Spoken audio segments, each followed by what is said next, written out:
নমস্কার, দেখছেন কলকাতা টিভি। আপনাদের সঙ্গে আমি ঋষিকেশ। শুরু করছি সংবাদ সারাদিন।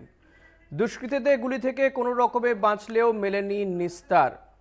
বেলঘরিয়ায় শুট আউট কাণ্ডে ব্যবসায়ী অজয় মণ্ডলকে বিহারের জেল থেকে হুমকি ফোন সুবোধ সিংয়ের। তবে এই মুহূর্তে আমরা যে খবরের দিকে নজর রাখবো, রাজভবনে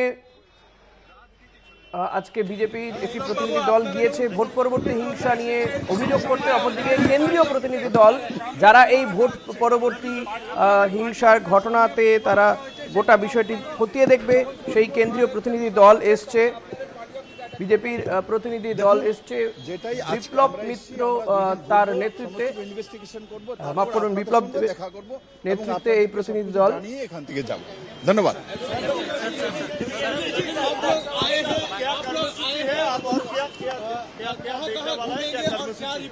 सारी बातें विप्लव जी ने बता दिया है।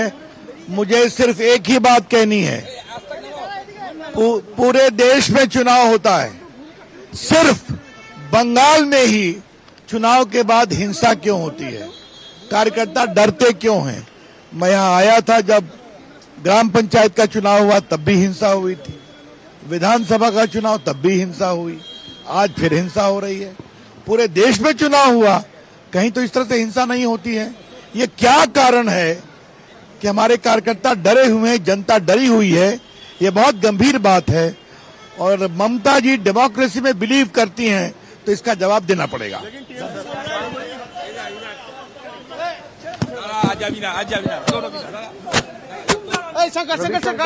তিনি বললেন, রাজ্যে যে কোনো নির্বাচনের পরে পরেই হিংসা হয়। পঞ্চায়েত নির্বাচন থেকে শুরু করে এখন যে লোকসভা নির্বাচন শেষ হয়েছে, তারপরেও হিংসা হচ্ছে এবং বিজেপি কর্মী সমর্থকরা আক্রান্ত হচ্ছেন। আজকে ইনফ্যাক্ট রাজভবনেও শুভেন্দু অধিকারীর নেতৃত্বে তারা গিয়েছিলেন। আক্রান্তরা রাজ্যপালের কাছে দরবার করতে তারা গিয়েছিলেন।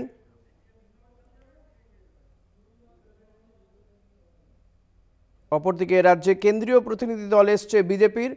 আবারও তারা এই ভোট পরবর্তী হিংসার ঘটনায় তারা গোটা বিষয়টি খতিয়ে দেখবে এবং রিপোর্ট দেবে বিজেপির কেন্দ্রীয় নেতৃত্বকে।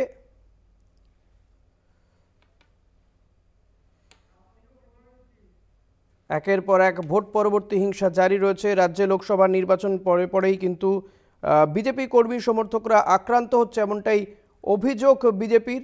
রাজ্যপালের সঙ্গে আজকে আক্রান্তদের নিয়ে দেখা করতে যান শুভেন্দু অধিকারী, বিরোধী দলনেতা। পাশাপাশি আপনারা দুটো ছবি দেখতে পাচ্ছেন, রাজ্যপাল সিবি আনন্দ বোসের কাছে আক্রান্তরা, অপরদিকে বিজেপির যে কেন্দ্রীয় প্রতিনিধি দল তারাও এসছেন রাজ্যে। তারা গোটা বিষয়টি খতিয়ে দেখবেন ঠিক কী বিষয়।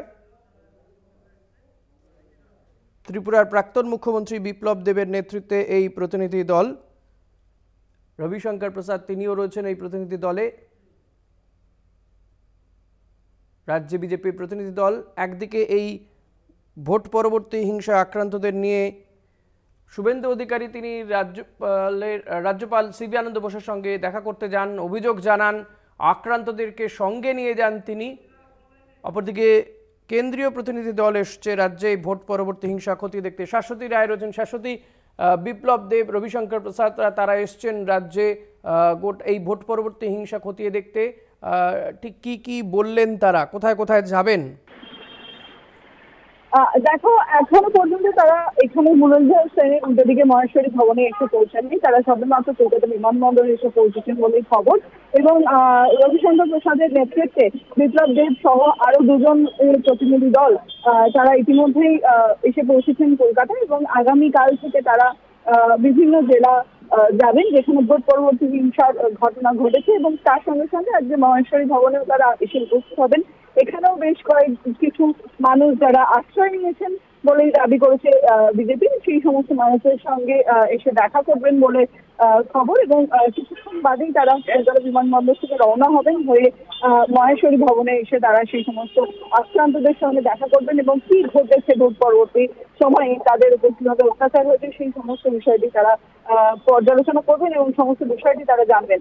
সব থেকে বড় বিষয়, এই পরিস্থিতির মধ্যে একটি চাঞ্চল্যকর ঘটনা ঘটেছে। একদিকে যেমন সেন্ট্রাল কমিটি এসে উপস্থিত হবে মহেশ্বরী ভবনে, ঠিক মুরলীধর সেন লেনের সামনে সেন্ট্রাল এভিনিউর ওপর যে ডিভাইডার রয়েছে সেই ডিভাইডারে একটি তাজা বোমা উদ্ধার হয়েছে এবং এই ঘটনাস্থলে ইতিমধ্যে কলকাতা পুলিশ এসে পৌঁছেছেন। সেখানে কোনো রাজনৈতিক উদ্দেশ্য প্রণোদিত ভাবে এই বোমা কেউ রেখে গেছেন কিনা বা আদৌ সেটি বোমা কিনা সেই বিষয়টি কিন্তু এখন খতিয়ে দেখা হচ্ছে। এবং সব থেকে বড় বিষয় বিজেপি নেতৃত্ব তারা যথেষ্ট পরিমাণে উদ্বেগ প্রকাশ করছেন এবং তারা প্রশ্নচিহ্ন তৈরি করছেন যে রাজ্য যে বিজেপি সদর দপ্তর তার সামনে কিভাবে এরকম একেবারে ভর সন্ধ্যাবেলা একটি তাজা বোমা কলকাতা শহরের বুকে পড়ে রয়েছে সেই নিয়ে পুলিশের গাফিলতির দিকে আঙুল তুলছেন তারা। বেশ, ধন্যবাদ শাশ্বতী। কথা বলছিলাম প্রতিনিধি শাশ্বতী রায়ের সঙ্গে। ত্রিপুরার প্রাক্তন মুখ্যমন্ত্রী বিপ্লব দেবের নেতৃত্বের রাজ্যে বিজেপির কেন্দ্রীয় প্রতিনিধি দল।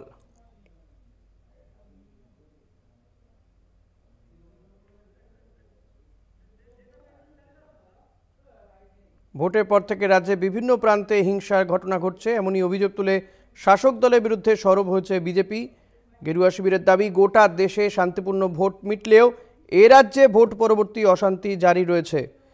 সে কারণেই বিপ্লব দেবের নেতৃত্বে একটি প্রতিনিধি দল তারা এসছে রাজ্যে। কমিটিতে রয়েছেন বর্ষিয়ান সাংসদ রবিশঙ্কর প্রসাদ, সাংসদ ব্রিজলাল। আগামীকাল তারা জয়নগরে যাবেন এবং পরশু কোচবিহারে যেতে পারেন বলে জানা যাচ্ছে। বিপ্লব দেবের নেতৃত্বে এই প্রতিনিধি দল রয়েছেন বর্ষিয়ান সাংসদ রবিশঙ্কর প্রসাদ, সাংসদ ব্রিজলাল এবং সাংসদ কবিতা পাতিদার। ত্রিপুরার প্রাক্তন মুখ্যমন্ত্রী বিপ্লব দেব ভোট পরবর্তী হিংসার বিষয় খতিয়ে দেখতেই তারা এ রাজ্যে এসছেন।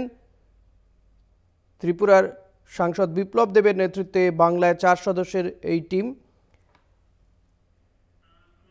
ফলত তাদের অভিযোগ যে গোটা দেশ জুড়েই নির্বাচন হয়েছে, অন্যান্য জায়গাতে কোথাও কোনো অশান্তি নেই, এ রাজ্যেই ভোট পরবর্তী হিংসা জারি রয়েছে। যে কোনো ভোটের পরে পরেই হিংসা কেন হবে সেই প্রশ্ন তুলছে তারা। আপনারা কিছুক্ষণ আগেই শুনলেন রবিশঙ্কর প্রসাদের বক্তব্য।